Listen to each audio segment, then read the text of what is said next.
Cumprimento a todos com a paz do Senhor. Quero convidá-los para uma leitura bíblica, a segunda epístola de Pedro, capítulo 1. Primeira epístola de Pedro, capítulo 1. Nós leremos a partir do versículo 3. Desde já, enquanto os irmãos vão procurando o texto, quero fazer aqui meu agradecimento ao pastor Paulino, Pajé, pelo apoio que tem nos dado ao nosso ministério, à nossa vida como um todo. Sou agradecido ao Senhor, tá? Deus continue lhe abençoando poderosamente. E também a todos os obreiros que têm nos apoiado, nos auxiliado nesse tempo que estamos aqui nessa cidade. Parece ontem que chegamos aqui, mas já vão para 7 anos em Laranjeiras do Sul, já tem o sotaque laranjeirense. Agradecendo também a irmã Veroni e todos os jovens que mais uma vez vão me suportar aí, né? Vocês são heróis. Mas eu fico agradecido pelo privilégio, pela honra que vocês me dão em vários momentos especiais dos trabalhos dos jovens aqui no campo. Vocês têm de alguma maneira nos honrado. Eu fico agradecido por essa honra. E é uma honra que vem de Deus para as nossas vidas, e por isso nós temos que usá-las com muito temor diante do Senhor. Vamos à leitura bíblica de segunda epístola de Pedro, capítulo 1, versículo 3. Segunda Pedro, capítulo 1 e o versículo 3. Diz assim: visto como o seu divino poder nos deu tudo o que diz respeito à vida e piedade, pelo conhecimento daquele que nos chamou por sua glória e virtude, pelas quais ele nos tem dado grandíssimas e preciosas promessas, para que por elas fiquem participantes da natureza divina, havendo escapado da corrupção que pela concupiscência há no mundo. E vós também, pondo nisto mesmo toda a diligência, acrescentai à vossa fé a virtude, e a virtude a ciência, e a ciência a temperança, e a temperança a paciência, e a paciência a piedade, e a piedade a fraternidade, e a fraternidade o amor. Porque se em vós houver e aumentarem estas coisas, não vos deixarão ociosos nem estéreis no conhecimento de nosso Senhor Jesus Cristo. Versículo 10. Portanto, irmãos, procurai fazer cada vez mais firme a vossa vocação e eleição, porque fazendo isto, nunca jamais tropeçareis. Amém? Quero estar assentados. Nós vamos meditar nesta palavra essa noite, e o tema do congresso é crescer na graça e no conhecimento. E não há como crescer na graça e no conhecimento sem Bíblia, sem leitura da palavra de Deus e sem o estudo da palavra de Deus. A gente sabe que algumas pessoas não são muito adeptas ao estudo da palavra de Deus, e é justamente porque não aprendeu a palavra. Porque se aprender, vai descobrir que o estudo é sempre incentivado por Deus, tanto no Antigo quanto no Novo Testamento. Eu quero fazer algumas ponderações aqui sobre o texto, sobre a epístola. Como foi mencionado um tema no capítulo 3, no versículo 18, cresçam na graça e no conhecimento. É importante a gente entender um pouquinho por que Pedro fala desta maneira para nós. Por que ele está dizendo para a igreja: olha, antes cresça na graça e no conhecimento. E essa palavra era para a igreja 2000 anos atrás, e ela continua atual, ela serve e é importante para todos nós. A igreja precisa crescer na graça e no conhecimento. Quando Pedro escreve essa carta, acredita-se que foi a última carta dele. Como também nós temos a segunda carta de Paulo a Timóteo,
as nossas vidas. O capítulo 1, a parte mais importante, o destaque é esse: nós temos que atender à vocação de Deus. Como eu li aqui no versículo 10, ele fala: cada vez mais firme a vossa vocação e eleição. O versículo que nós lemos, o versículo de número 3, ele fala que Cristo nos chamou, e isso também é vocação. Então, o capítulo 1, ele fala de vocação. No capítulo 2, o destaque é sobre os falsos profetas e mestres que já haviam na igreja naquela época e que estavam se multiplicando no meio da igreja. E de fato se multiplicou cada vez mais e hoje não deixa de se multiplicar. Por isso a igreja precisa estar alerta com o que ouve, com o que as pessoas estão ouvindo. Eu já vi muita bobagem nos púlpitos da Igreja Assembleia de Deus. E o pior de tudo é ouvir bobagem e ver o povo dando glória. E o pior de tudo é ouvir bobagem e ver obreiros dando glória. E só faz isso porque não tem conhecimento da palavra de Deus. Porque quando tem conhecimento, aquela expressão que é negativa, um pastor, a liderança chama e fala: meu amigo, não é por aí. E aí, nesse momento, como a igreja de Éfeso, que provava os falsos apóstolos e achava aqueles que eram mentirosos, a igreja cresce de uma forma sólida. Capítulo 2, ele vai então explicar para a igreja que haviam falsos profetas e falsos mestres no meio da igreja. E no capítulo 3, Pedro vai destacar aqui a importância da igreja estar esperando e acreditando na volta do Senhor Jesus Cristo. E ele conclui de uma forma muito linda, falando: meus irmãos, porém, cresçam na graça e cresçam no conhecimento do Senhor Jesus. E uma indagação que nós fazemos é: mas o que é crescer na graça? O que é crescer no conhecimento? Como que eu cresço na graça e como que eu cresço no conhecimento do Senhor Jesus? Os versículos que nós lemos aqui, Pedro está explicando para nós o que é crescer na graça. Lá na frente ele não precisa explicar, no capítulo 3, versículo 18, porque ele já falou no texto que nós lemos o que é crescer na graça. E ele explica o ponto que eu entendo claramente que crescer na graça ele fala no versículo 3 e 4 sobre chamada. Nós estamos aqui porque fomos chamados e porque ouvimos os chamados do Senhor, porque aceitamos esse chamamento do Senhor, e nós viemos para cá, e vindo para cá, aceitando a chamada de Deus, nós recebemos preciosas promessas da parte de Deus, riquíssimas promessas da parte de Deus, como ele fala no versículo 4, e uma dessas promessas é se tornar cada vez mais parecido com Jesus. Ele fala ainda no versículo 4, dizendo: participantes da natureza divina, o Espírito Santo habita em nós, e cada dia ele vem trabalhando numa cooperação com a nossa atitude, para que eu e você se tornemos cada dia mais parecidos com Jesus Cristo. Nós somos chamados para isso. E ele então chega no versículo 5 e ele fala assim: e vós também, quando nisto mesmo toda a diligência, veja a ênfase na palavra que ele usa, coloque nisso toda a diligência. A palavra diligência quer dizer todo o vosso esforço, todo o vosso empenho, toda a vossa dedicação. Colocar nisso o quê? Na tua chamada, na tua escolha, na tua vocação. Coloca nisso que Deus te deu toda a diligência.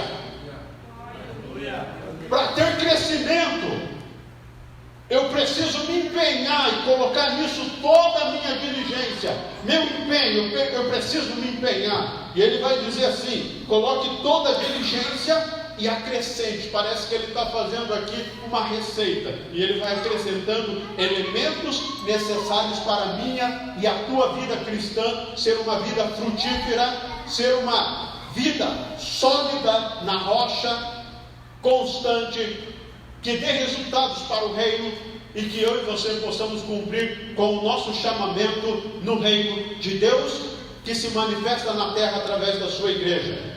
Ele fala então: coloque toda a diligência e acrescente a vossa fé, porque nós só alcançamos as riquíssimas promessas. Você só está aqui porque você acreditou. Você só está aqui porque você acreditou. Nós só viemos para a igreja porque um dia acreditamos. Quando as pessoas me falavam de Cristo, eu não queria saber. Eu não acreditava, eu não dava bola, eu não estava nem aí. Eu não queria saber. Eu não estava nem um pouco preocupado. Quando me falavam de Jesus, falava, deixa Jesus na dele e eu na minha, não tem nada a ver com a morte dele. Eu não acreditava, não entrava na minha mente a existência de um Deus e a pessoa de Jesus Cristo como um redentor. Mas um dia Deus trabalhou na minha vida e eu acreditei. E quando eu acreditei, aí Deus fala, agora pega essa tua fé, e ela não pode ser estática, ela não pode estar parada.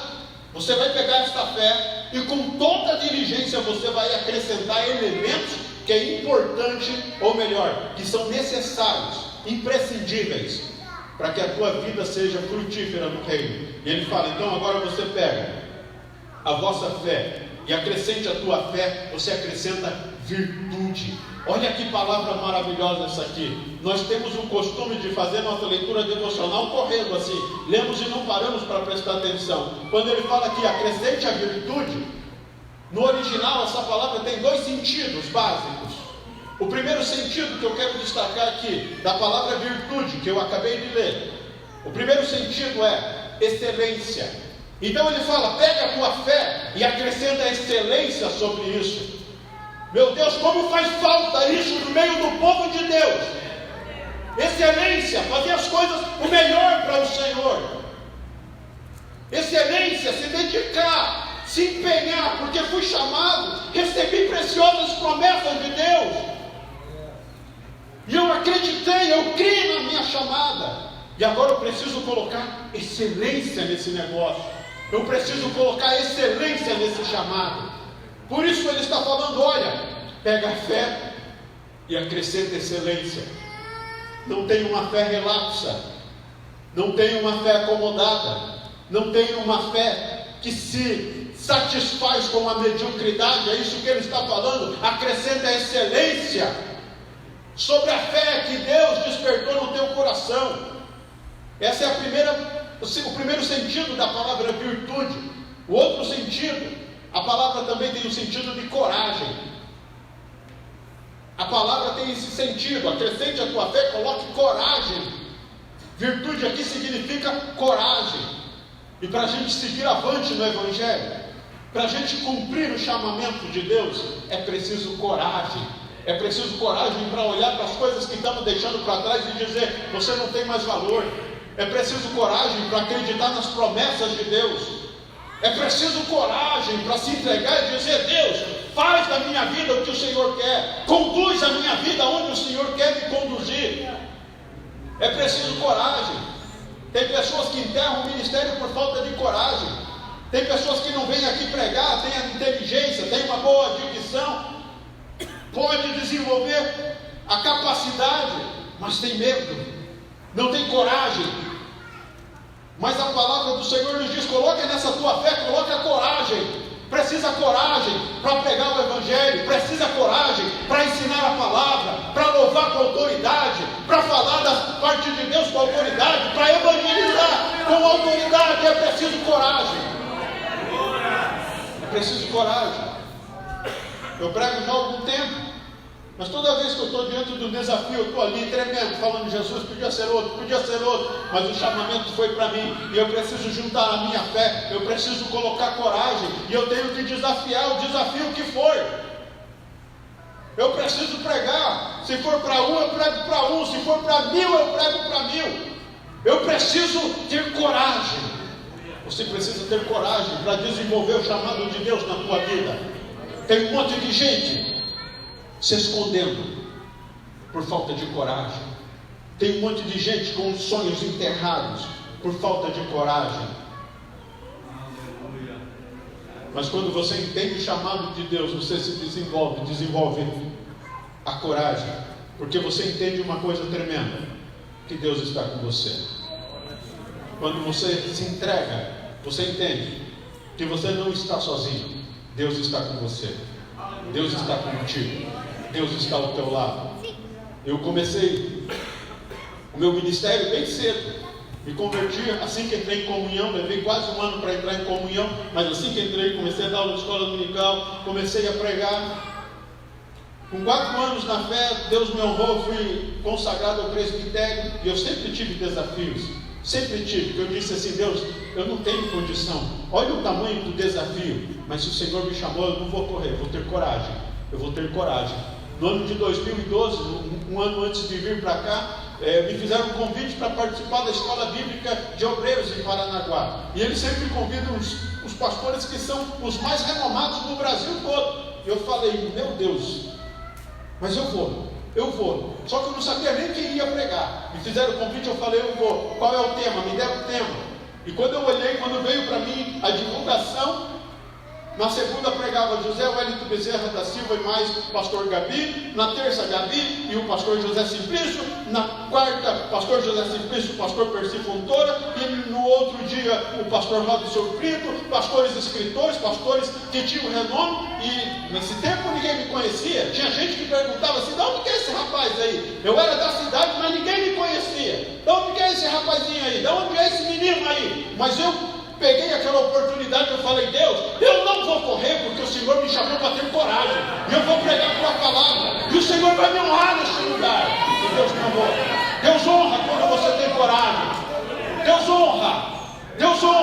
Deus tem pessoas corajosas, como Davi, que pega a pedra e fala: pode vir, porque eu vou em nome do Senhor contra você. Tem que ter coragem para crescer no reino do Senhor. E ele fala: acrescente a tua fé virtude, mas não pare na virtude. Coloque nessa virtude excelência e coragem.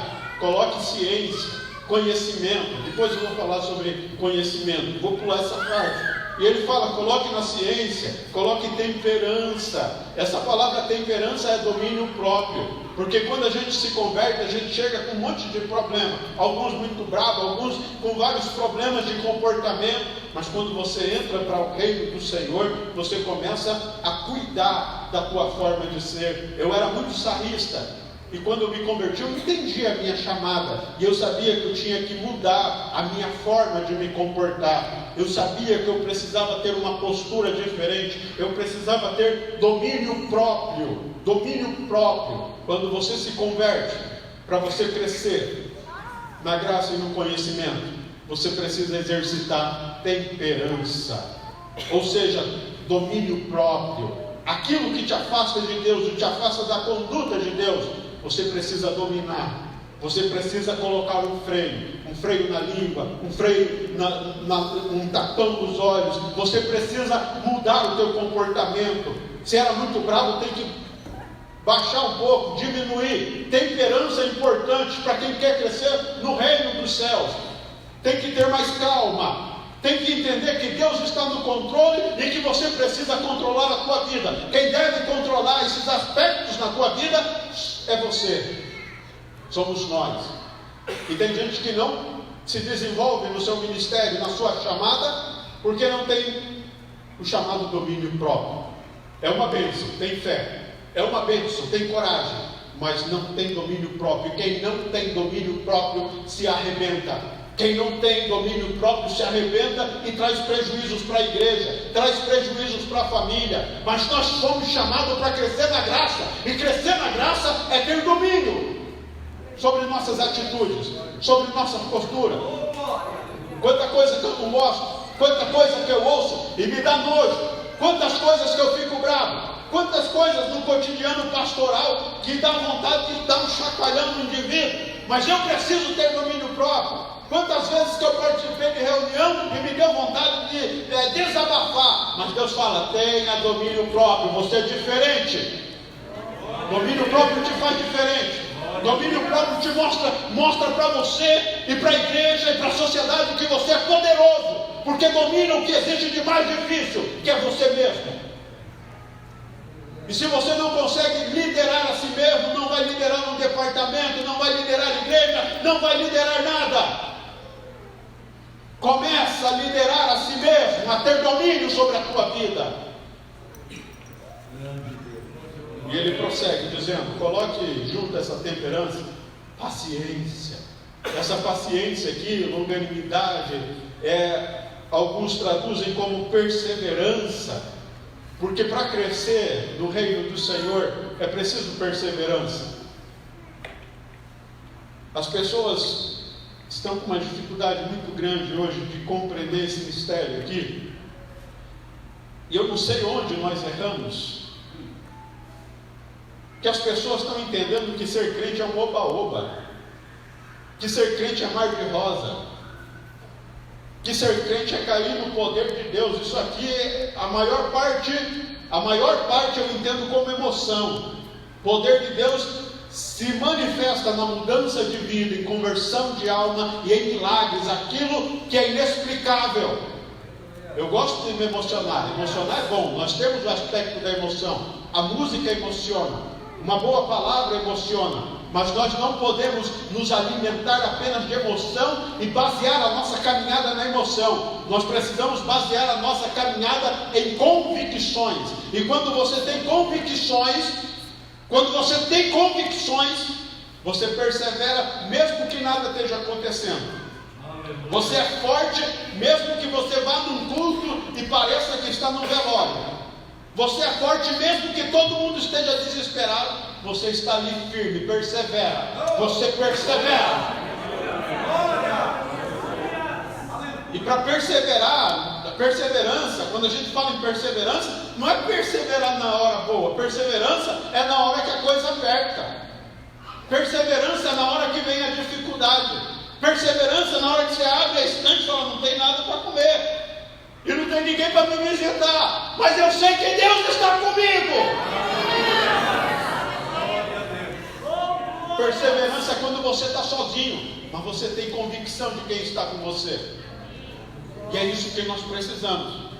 Não de crente que precisa toda hora um movimento para se manter crente, mas de crente que vai para o deserto, entra e sai crente. Crente que passa pelo vale, entra no vale crente e sai mais crente ainda.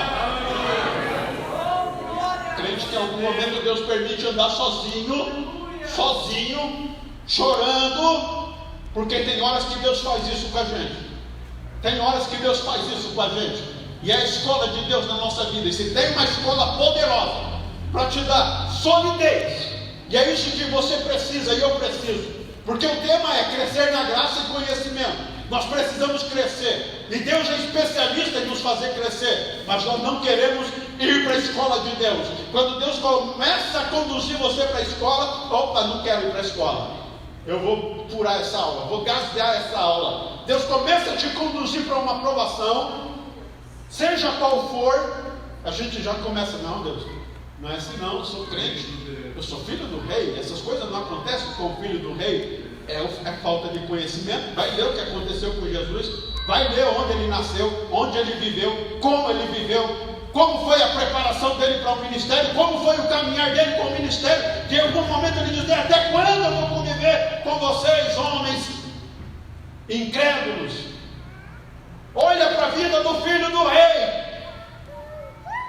olha para a vida do Filho de Deus e olha como foi a escola de Deus no seu ministério. E a gente está criando uma geração de crente dodóizinho, crente que precisa com 30 anos a mamãe fazer todinho para ele tomar, senão não tem energia. Mas Deus tem uma escola poderosa para mim e para vocês também, jovens. Eu me converti com 20 anos. Eu e a Débora estávamos vivendo em união estável. Com 20 anos nós experimentamos enfermidade, prova na vida financeira, passamos necessidade, passamos mais de semana sem ver carne na mesa. Tinha dia que a gente contava a moeda e falava, opa, hoje dá para comprar banana. Mas eu entendi que Deus estava comigo e que aquilo ali era uma escola de Deus, e aquela escola ia fazer com que eu saísse dali poderoso. E crescer na graça é isso, tornar o crente uma pessoa poderosa na caminhada. Está difícil de hoje a diversidade me derrubar, porque eu fui para a escola de Deus e aprendi. Se você não for para a escola de Deus, você vai ser um crente fraco. Se você não permitir que Deus trabalhe, e a hora que a coisa começar a apertar, sair correndo, murmurando, desanimando, você não vai ter força para crescer nessa graça e nesse conhecimento. A perseverança vem por esse caminho. Eu preciso ir que só na introdução, Jesus amado. É até as 11, eu falo. E ele fala: acrescente a vossa paciência, coloque a piedade. A piedade está falando da vida devocional, da forma que nós nos colocamos diante de Deus. Fala da oração, fala da adoração, fala da santificação. Veja como é profundo esse negócio. Ele fala: cresça na fraternidade, acrescente o amor. E o versículo 8, eu quero passar para um ponto adiante. Ele fala assim: porque se em vós não houver, primeiro ponto, se em vós não houver e não acrescentares essas coisas, olha que coisa tremenda isso aqui, não vos deixarão ociosos. Porque se em vós houver e aumentares essas coisas, não vos deixarão ociosos, nem estéreis no conhecimento de nosso Senhor Jesus Cristo. Ocioso e estéril. Não tem como dizer assim: eu sou chamado. Não tem como você dizer: eu sou chamado, eu tenho uma vocação, se você for uma pessoa ociosa, se você for uma pessoa estéril na obra do Senhor. Não tem como ser. O crente que tem o entendimento dessa chamada e que está crescendo na graça, ele não é ocioso. Ele sempre está fazendo alguma coisa para o Senhor, e ele sempre está frutificando para o reino. Não é para dar glória agora, é para meditar. Como está sendo a tua vida?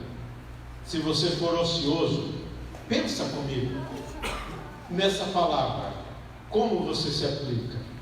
Se você for estéril, não está frutificando, essa palavra tem que te constranger a tomar uma atitude, uma mudança de vida. Nós chamamos Jesus de Senhor. Será que não é hipocrisia dizer que Jesus é Senhor? Ele é Senhor mesmo? Ele manda mesmo? Você obedece mesmo? Será que não virou apenas um jargão? Meu Senhor Jesus. Seja sincero com você mesmo. Jesus é teu Senhor? Jesus reina? Jesus direciona a tua vida? Jesus diz o que você tem que fazer? Quando Jesus fala obedece, você obedece. Quando Jesus fala vai, você vai. Quando Jesus fala se empenha, você se empenha. Quando Jesus fala vai perdoar, você perdoa. Jesus é Senhor mesmo da tua vida? É para a gente pensar, porque sem essa reflexão, que deve ser contínua na nossa vida, não há crescimento na graça e nem no conhecimento. Nós precisamos crescer, e existe essa necessidade muito tremenda de crescer. Então, quando a gente fala em crescer na graça, eu já falei sobre o que é crescer na graça. E para a gente atender a vocação de Deus, que nós lemos no versículo 10 aqui, que ele fala: portanto, irmãos, procurai fazer cada vez mais firme a vossa vocação e eleição, porque fazendo isto, nunca jamais tropeçareis. É uma preocupação que eu tenho, porque eu sou falho, eu sou imperfeito, eu tenho um monte de mania. Deus me abençoou, colocou a Débora para me suportar, e ela sabe das minhas falhas. Mas Deus, quando Ele olha para mim, fala: esse baixinho aqui, ele está se esforçando para cumprir a eleição e a vocação dele. E por isso, se vão alguns anos e eu não tropecei, eu quero continuar da mesma forma até a volta de Cristo ou até a minha morte, sem tropeçar. Quero continuar de pé. Já teve quem torceu, já teve quem disse: é fogo de palha, e a palha está pegando fogo até hoje. Já teve quem diz: não vai longe. E eu não estou nem aí, eu estou caminhando com Jesus, eu tenho convicção da minha chamada. E tem uma coisa tremenda, você ter convicção de quem te chamou, de quem te elegeu, de quem está com você. E quando você está no propósito de Deus, isso aqui acontece, você não tropeça. E quando você está para tropeçar, Deus fala com você, Deus te exorta, Deus te repreende, Deus te dá um chacoalhão e você volta para a posição que Deus espera de você.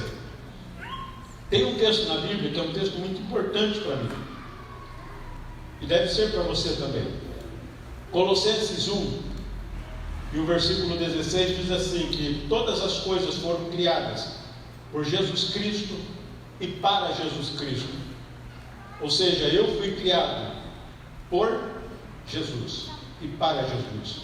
Cada um que aqui está, cada ser humano na face da terra, foi criado por Jesus e para Jesus.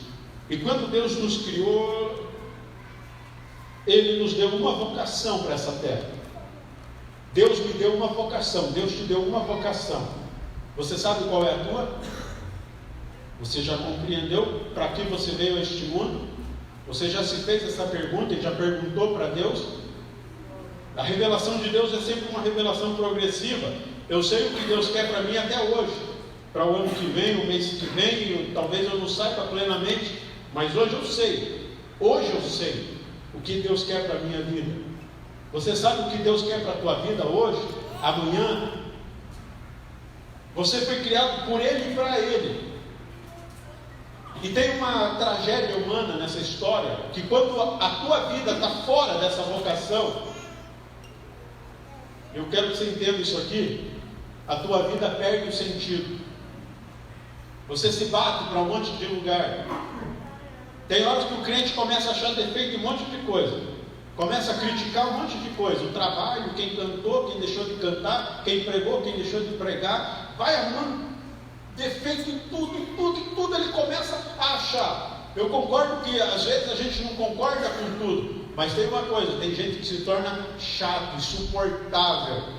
Sabe, isso daí é um dos sintomas de crente fora do chamado de Deus. Porque quem está na vontade de Deus não tem tempo para isso. Porque a vontade de Deus, o chamado, a vocação de Deus exige tanto de nós, exige tanto do nosso tempo, que quem está na vontade de Deus, ele não tem tempo para ser um problema, para ser um peso, para ser aquele crítico ácido que não traz resultado nenhum, porque tem umas críticas que são boas, são importantes e construtivas, mas tem críticas que são destrutivas, sem proveito nenhum. Esse é um dos sintomas. Existem vários sintomas de pessoas fora da vontade de Deus. Mas entenda uma coisa, tua vida só vai ser plena quando você entender que você foi criado por Jesus e para Jesus. Não quero dizer com isso que todos vão ser pastores. Você pode ser um médico, advogado, pode ser o que for. Pode ser um pai que cuide bem dos filhos. Enfim, a vocação de Deus trabalha na multiplicidade. Ele nos chama para várias ações. Mas o que acontece hoje é que a sociedade parece que não quer dar muito ouvido para o chamamento de Deus e para a vocação de Deus. Se cada um aqui tomar a postura correta dentro do chamamento de Deus, o reino de Deus cresce com maior velocidade, com maior fluidez. Porque quando Cristo nos chamou, Ele nos chama para um compromisso. E é um compromisso muito pesado. Não sei se você já pensou sobre isso. É um compromisso até de vida e de morte. E nós temos sido crentes convenientes. Eu sou crente até onde me é conveniente. Daqui para lá, não, isso aí não é comigo. E nem é ser crente isso daí. Isso aí não é ser cristão. Cristão é entrega. Cristão é entender que quando você se prostra e diz Senhor, você está dando direito para Jesus governar a tua vida, para Ele direcionar a tua vida. O apóstolo Paulo, quando escreve aos Filipenses, ele fala sobre a plenitude, a perfeição da vida cristã, e ele fala, não que eu haja alcançado isso, mas eu corro para alcançar aquilo para o que eu fui preso pelo Senhor. Eu acho muito linda essa palavra dele, está em Filipenses 3:12, ele fala, eu fui preso pelo Senhor. Preso em que sentido? Ele estava literalmente preso, porque ele estava preso em Roma, mas ele estava preso por uma vocação, estava preso por uma chamada. E uma pessoa que tem uma chamada, quando ele foge da chamada, a vida dele desanda. Quando uma pessoa tem uma vocação e ele tenta viver fora dessa vocação, a vida dele desanda, não presta, nada vai para frente. Quando nós fugimos dessa vocação, porque Deus nos prendeu, o dia que eu entreguei a minha vida para o Senhor, eu fui preso pelo Senhor. Mas isso é um privilégio. E o mesmo apóstolo, ele fala assim, mas uma coisa eu faço, e é me esquecendo das coisas que para trás ficam. Eu avanço para as que adiante de mim estão, pelo prêmio da soberana vocação de Deus. A vocação de Deus, segundo o apóstolo Paulo fala em Filipenses, é soberana. Talvez a sociedade diga, você tem a vocação para isso, mas Deus fala, tua vocação é outra. Eu te fiz e eu sei qual é a tua vocação. Talvez a família fala, você é vocacionado para isso. Talvez a sociedade fala, talvez você ache a tua vocação alguma coisa. Antes de eu me converter, eu pensava que a minha vocação era ser uma autoridade política, mas quando Deus me chamou, Ele falou, meu filho, a minha vocação na tua vida é soberana. E Deus tem me direcionado. A vocação dele é soberana. Se você não aceitar a vocação dele, você não entendeu o que é crescer na graça e no conhecimento. Não se entendeu o que é o gesto de se prostrar e dizer, tu és o meu Senhor. A nossa vida está muito valiosa para nos entregarmos a Cristo. Muito valiosa. Muito valiosa. Mas aqui tem pessoas que estão entendendo o mistério. Estão entendendo que Deus está dando uma chamada para a vocação de Deus. Deus tem uma vocação na tua vida, uma chamada na tua vida. Deus te prendeu para um propósito. E para esse propósito acontecer na tua vida, você precisa crescer na graça e no conhecimento. Me diz uma coisa. Pense aí. O que você está fazendo da tua vocação hoje? O que você faz na tua vocação hoje? Eu já vi inúmeros pregadores nomear pessoas dizendo, Deus te chamou para ser um pregador.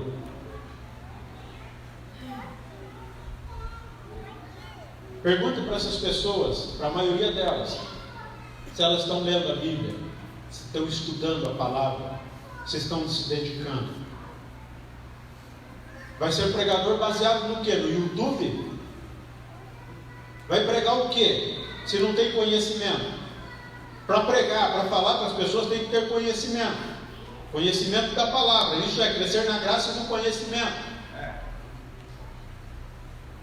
Então, quantas pessoas eu já ouvi Deus falar, você foi chamado para ser um obreiro, mas vai ver o compromisso dele ou dela com a igreja local, com o pastor local. Vai ver o compromisso dessas pessoas.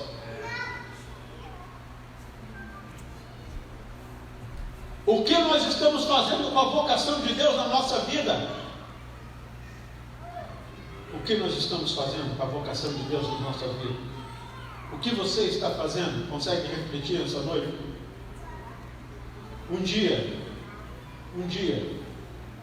eu entendi da parte de Deus que Ele queria me usar na palavra. Eu comecei a me dedicar na leitura da palavra. Aí algumas pessoas falam, pastor, você tem um bom conhecimento, que benção. A vocação de Deus é um preço. Quando eu me converti, hoje eu leio bem menos, até porque eu trabalho lendo o dia inteiro. Chego em casa, eu não tenho tanta disposição para ler.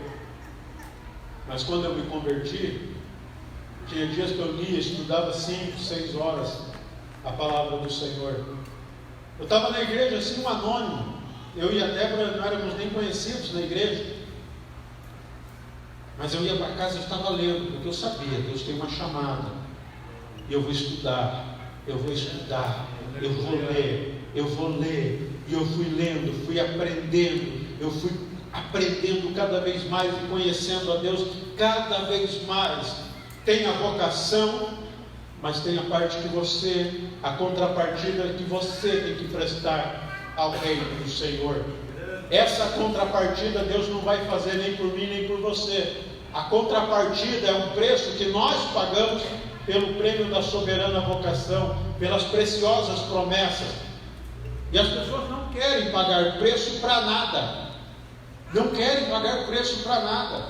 Eu comentei alguns dias, eu vi uns bicos que se importaram, mas eu comentei alguns dias na congregação que vivemos hoje na geração mais embaraçada que a história da humanidade já viu. Mais embaraçada. Nunca houve antes na história da humanidade uma geração tão embaraçada com coisas inúteis e infrutíferas. Essa é a nossa geração. Essa é a nossa geração, uma geração que está embaraçada. E aí, como que vamos correr com perseverança a carreira que nos está proposta, se estamos tão embaraçados com as coisas que nos atrapalham de chegar até o prêmio do Senhor, a vocação do Senhor? Eu entendo a importância e a necessidade e a viabilidade do prazer, do entretenimento, mas a nossa vida não pode ser fundamentada em entretenimento. Tua vocação só vai sair, só vai se desenvolver quando você começar a pagar um preço por aquilo que Deus te chamou. Eu tinha um desejo, um sonho de escrever um livro. Deus me honrou, fiz 4. Mas eu trabalhando aqui, eu fiz o primeiro em 1 mês, o segundo mais ou menos 2 meses. O tempo para escrever, trabalhava no INSS, chegava em casa e a Débora me ajudando com as crianças pequenas, me dava um tempo lá, e eu ia, me trancava no quarto e cada dia dedicava pelo menos 2 horas a meditar, estudar e escrever. Escrevi 4, não sei se faço outro, hoje não está no meu coração, nesse momento não. 4 livros, muitas apostilas, muitos materiais didáticos para curso teológico, mas tudo isso só saiu do papel porque eu me dediquei, exigi um preço. Eu adquiri um estilo de vida por causa da vocação de Deus na minha vida. Lá no começo eu adquiri um estilo de vida que eu sempre dediquei um bom tempo da minha vida para a vocação de Deus. E aí quando você pede para alguém, aí, será que você consegue se comprometer 1 hora na semana? As pessoas vêm com peso, parece que estão carregando um peso. Poxa, 1 hora. Meus irmãos, está difícil pastorear, está difícil liderar. Porque pastorear e liderar não é carregar um monte de gente nas costas. É você dizer, a direção é essa, e o povo dizer, vamos lá pastor, eu estou contigo. Vamos lá meu líder, eu estou contigo, mas está difícil.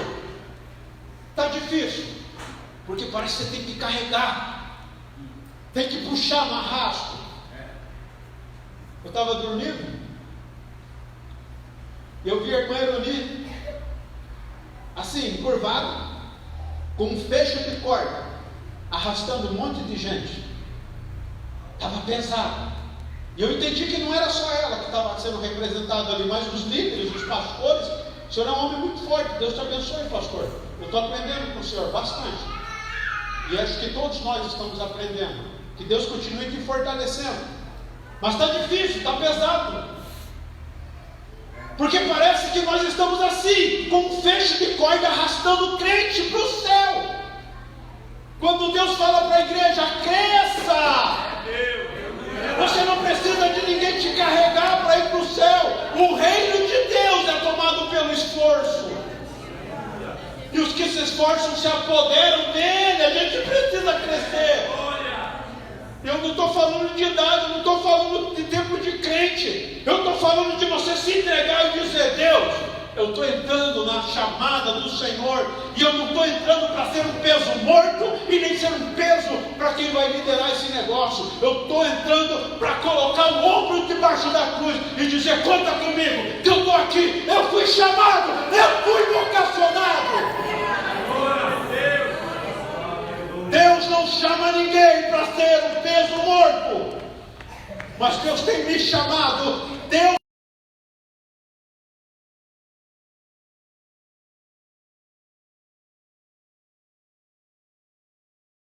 pastor, eu estou contigo, meu irmão. Eu não vim aqui dar trabalho, eu vim trabalhar pelo reino. Eu fui chamado. Você foi chamado. Você foi chamado. Ah, geração difícil. Geração difícil. Prega um pouco pesado e já começa. Se o pastor não pode visitar, graças a Deus que é uma congregação, pastor, estão me entendendo. Mas em muitos lugares, se o pastor não vai lá tomar um chimarrão, já desvia. Se você depender, estou falando de mim, não estou falando dos outros pastores, depender de eu ir tomar um chimarrão com você, para você ir para o céu, eu digo para você que a tua salvação está comprometida. Porque se você não tiver vergonha na cara de se levantar e seguir a Cristo, você vai ficar e vai para o inferno.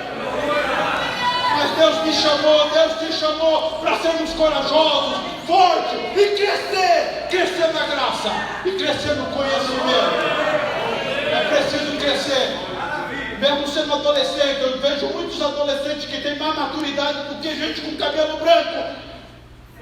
Independe da idade.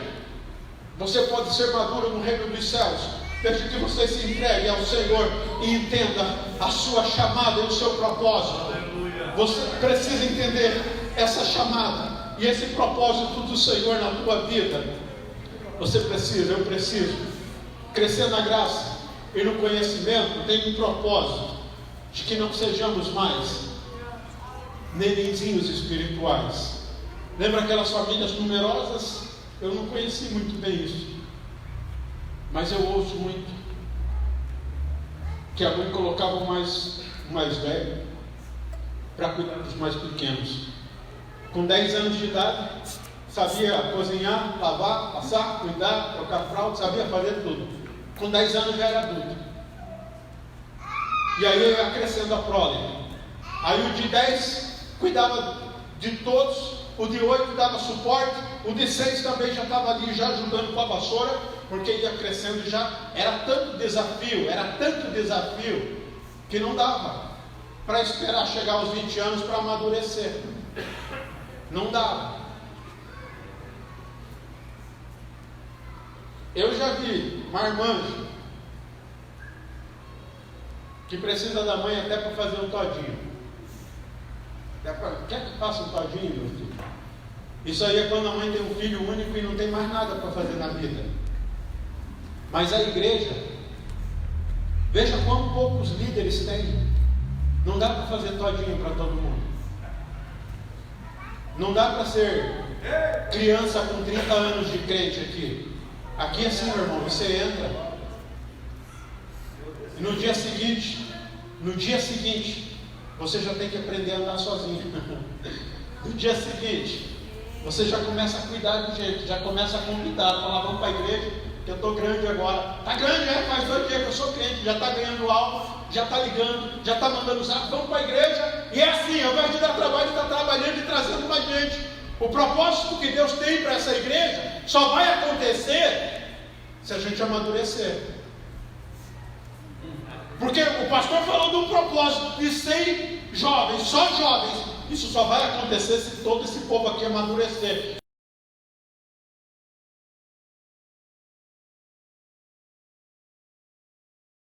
Não depender do pastor ou dos obreiros diretamente, mas que todos nós possamos um cuidar do outro. Aprendeu a andar? Cuida do outro. Sabe o caminho? Cuida do outro. Sabe o endereço da igreja? Cuida do outro.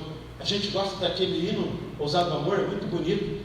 Aquela ovelha é uma ovelha. Tem crente que está se sentindo assim, a 100ª ovelha, irmãos, a 100ª ovelha. é uma ovelha que não sabia o caminho.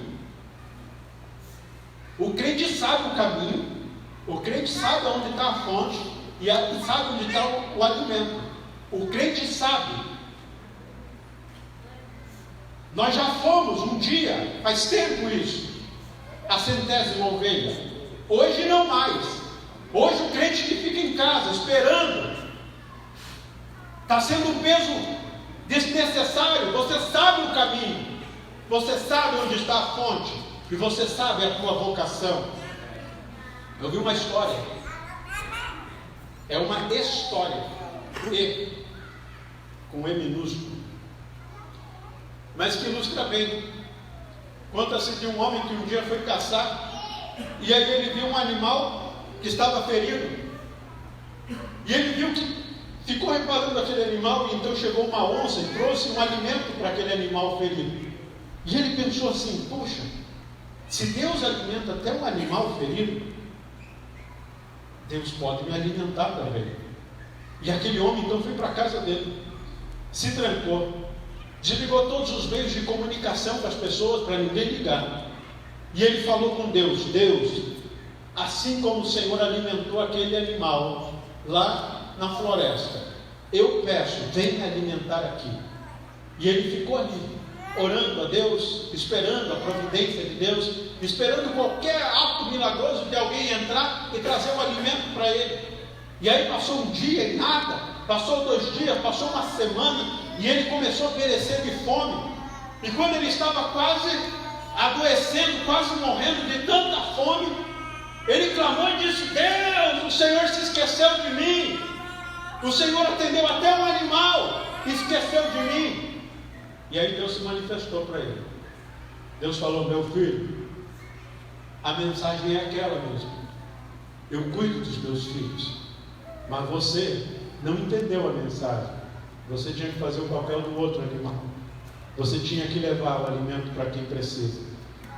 Nós estamos assim, irmãos, com crente que tem palavra, que tem experiência, que tem condição de pegar a Bíblia e falar: Deus, hoje eu vou fazer uma visita para aquela pessoa e eu vou lá falar do teu nome. Pegar a Bíblia e dizer: Deus, eu vou lá em teu nome falar do teu amor para aquela pessoa. Mas está difícil porque muitos cristãos estão querendo fazer o papel animado, do animal errado. O papel errado. Qual é o meu papel e o seu nesse reino? Eu quero concluir com a seguinte palavra: nós só conseguimos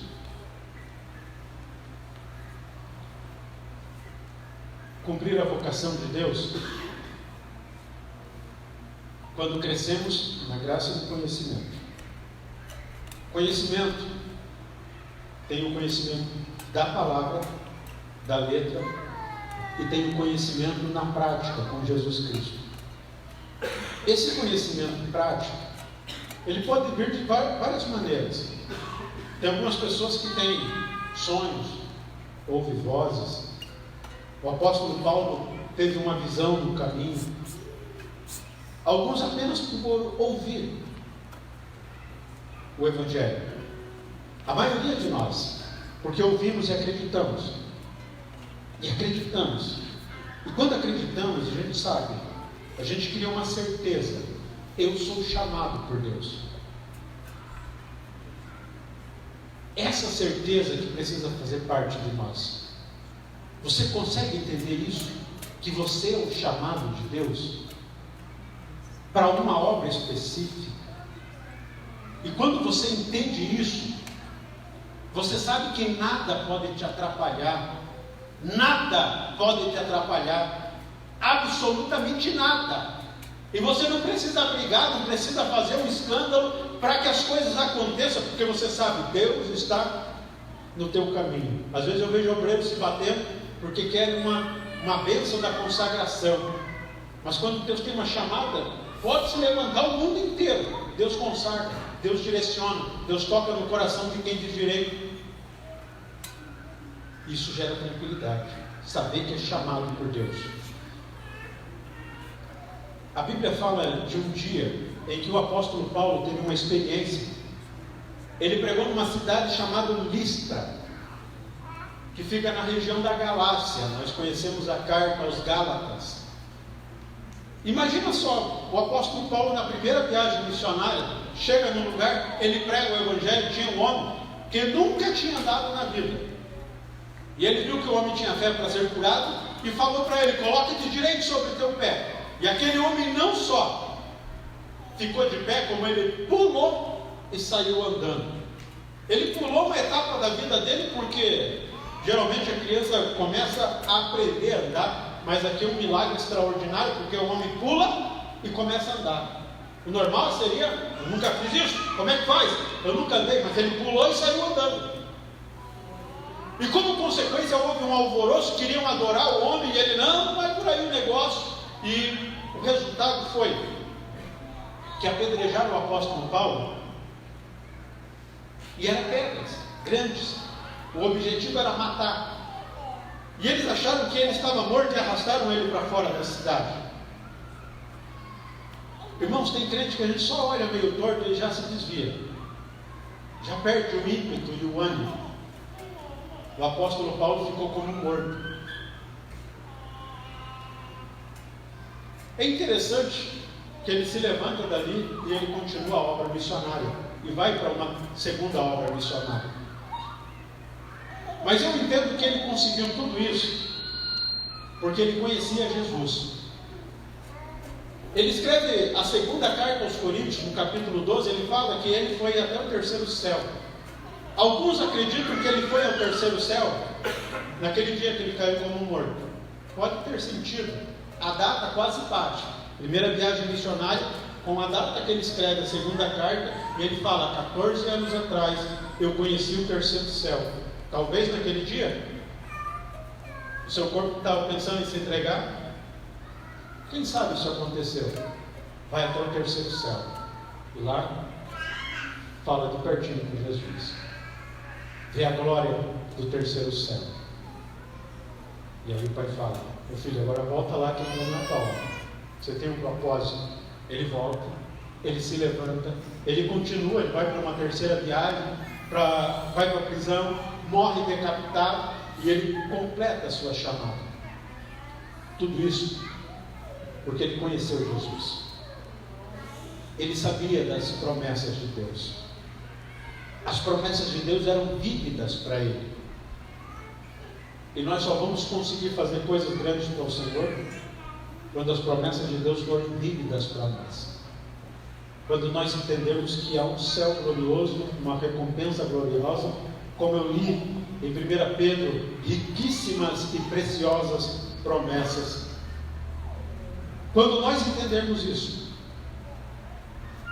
nós vamos conseguir cumprir a vocação de Deus na terra. Se coloque em pé.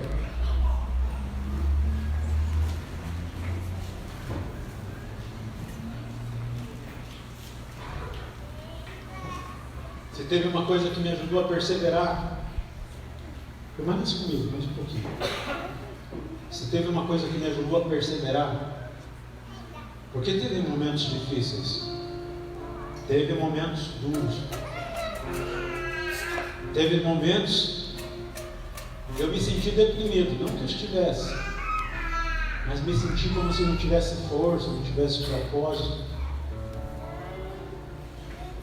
Mas eu sempre recorro ao dia que eu me encontrei com Jesus. Eu sempre recorro àquele dia, 3 de março de 2002, quando eu me encontrei com Jesus. E eu senti um abraço dele tão maravilhoso. Eu nunca chorei tanto como aquele dia, nem antes nem depois. Foi um dia que eu me encontrei com Jesus. E conforme eu fui andando nesse tempo, já se vão 17 anos, muitos desafios foram acontecendo, e eu fui conhecendo Jesus na letra, no conhecimento escrito e no conhecimento prático, no dia a dia. Eu fui descobrindo que Jesus está comigo, e quando você entende isso, você se torna forte. você se agiganta. Você entende que o propósito de Deus é sempre melhor. A gente acha que o nosso propósito é melhor, mas o propósito de Deus é sempre melhor. Sempre melhor. Eu, por mim, eu pensei em fazer algumas faculdades. Há alguns anos, recente, estando aqui, eu pensei em fazer faculdade de Direito. Mas quando eu vou falar com o pai, ele fala: meu filho, a minha vocação é soberana. E eu quero você fazendo outra coisa para mim. Eu quero você fazendo outro algo para mim. Mas eu já aprendi que obedecer à voz do Senhor é sempre melhor. É sempre melhor. Será que você consegue entender isso? Que o chamado de Deus, a vocação de Deus é sempre melhor para a tua vida? Você precisa entender isso para crescer. E nesse crescimento, poder ajudar no desenvolvimento da igreja, que é a expressão do reino de Deus na terra. Nós precisamos conhecer cada dia mais o Senhor. Hoje o pastor pregou cedo sobre isso. Conhecereis a verdade. E como é que eu conheço a verdade? Ele fala: se vocês ouvirem as minhas palavras. O versículo 31 a gente sempre isola ele, mas faz parte. João 8, 31 e 32. Se vocês ouvirem minhas palavras e praticar, sereis meus discípulos. Hoje você está ouvindo uma mensagem. Hoje pela manhã Deus falou conosco. Ontem Deus falou poderosamente conosco. Nós estamos ouvindo. E a sequência é essa: se vocês ouvirem as minhas palavras. E eu tenho certeza que Deus está falando com a sua igreja. Ele fala: se vocês ouvirem e praticar, aí serão meus discípulos. Então, é uma consequência de ouvir, praticar e de ser discípulo. Então, conhecereis a verdade. Então conhecereis Jesus. E é isso que a igreja moderna, a igreja na pós-modernidade precisa cada dia mais. Conhecer Jesus. Conhecer Jesus e saber que Ele está com você, que Ele te escolheu, que Ele te vocacionou para algo nessa terra. E cada dia descobrir qual é a tua vocação nessa terra. Para que os projetos de Deus para essa cidade, para essa igreja e para a tua vida possa acontecer. Nós precisamos crescer na graça. Nós precisamos conhecer do conhecimento do que está escrito. E precisamos crescer no conhecimento, na experiência, no dia a dia com Deus, no dia a dia com o Senhor Jesus. E quanto mais você vai andando com Ele, mais você conhece, mais você aprende, e mais você cresce, mais frutífero fica, mais fortalecido você fica. E eu quero orar por você. Eu quero orar pela tua vida nessa noite. Nós precisamos cada dia mais conhecer o Senhor Jesus. Não precisa um evento místico na tua vida, um sonho, uma visão. Basta a fé. Mas na caminhada Deus vai se revelando para você. Pregadores, Deus já falou com vocês aqui hoje. Tem muito campo nessa região para ser pregada a palavra do Senhor. Você que prega o Evangelho, você que tem chamado para evangelizar, para liderar, para cantar com ousadia na presença do Senhor, eu preciso orar com você nessa noite. Deus tem, pode vir à frente. Deus tem nos abençoado neste ano com um avivamento. E pela palavra do nosso pastor, já tem falado. Eu fiquei com medo de deixar esse maior. Só pro chão. Vai ser mais poderoso. Vai ser mais glorioso. Vocacionados do Senhor, eu quero orar por vocês. Vem à frente. Você que está com os talentos debaixo das pedras, hoje você vai tirar. Em nome de Jesus, porque pelo projeto que Deus tem para essa igreja, não dá para você deixar o teu talento debaixo de pedras. Não dá para você ficar se acovardando. Não dá para ficar com reservas. Mas hoje Deus está te chamando para um crescimento, crescer na graça, crescer no conhecimento, na experiência com o Senhor Jesus Cristo. E eu quero que você venha falando com Deus, venha falando com Deus, dizendo: Deus, eu quero colocar minha vocação diante do Senhor, para que o Senhor cumpra em mim. É ousado.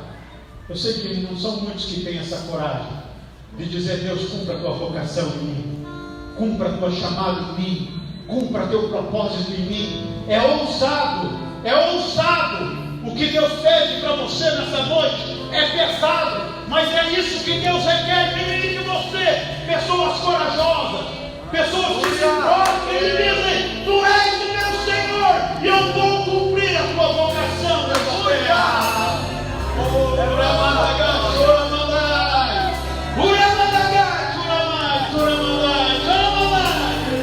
Oh Deus,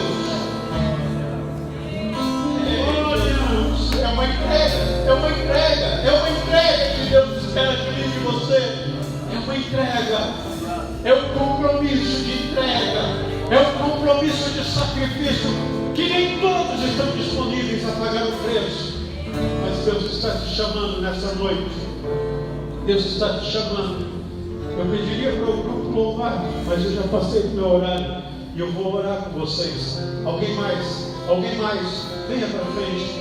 Tem alguém que nessa noite quer entregar a sua vida a Cristo? Se tiver alguém que quer entregar a sua vida ao Senhor, levante uma das suas mãos. Deus já falou com você nessa noite. Deus já falou contigo nessa noite. E eu sei disso sim. Você que quer colocar a tua vida diante do Senhor, a tua chamada, a tua vocação.